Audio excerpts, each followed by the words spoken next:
বিশ্বাস করে চাকরি তোমাকে এই গল্প দিবে কি দেখবে কেন সার্টিফিকেট দেখবে না সার্টিফিকেট দেখবে এই কারণে যে তোমার ব্রেনে মাস্টার্সের জ্ঞান আছে তোমার ব্রেনে ইউনিভার্সিটির জ্ঞানগুলো আছে কিনা তোমার ব্রেনে যে আছে আমি দেখতে পারবো আমি কি বুঝতে পারবো বলো আমি যে তোমার ব্রেনে কি আছে আমি বুঝতে পারবো তুমি কি জ্ঞানী এটা কি দেখে বোঝা যায় তাহলে তুমি যে জ্ঞানী তোমার জ্ঞানক্রম কিরকম এগুলো কোথায় প্রকাশ করতে পারবে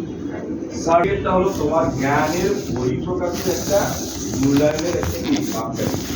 এই সার্টিফিকেট দিয়েই আমি মূল্যায়ন করছি তুমি এই ক্লাস করছো অথবা 4 দিয়েছো সার্টিফিকেটটা হলো তোমার ব্রেনে কি আছে তার বহিঃপ্রকাশ কারণ এই সার্টিফিকেটটা কি আসছে তুমি যে জ্ঞান অর্জন করছো ওইটা পরীক্ষা দিয়েছো পরীক্ষায় খাতা লিখেছো ওই খাতাগুলো মূল্যায়ন হয়েছে একটা নাম্বার দিচ্ছে নাম্বার একটা মার্কশিট হয়েছে একটা সার্টিফিকেট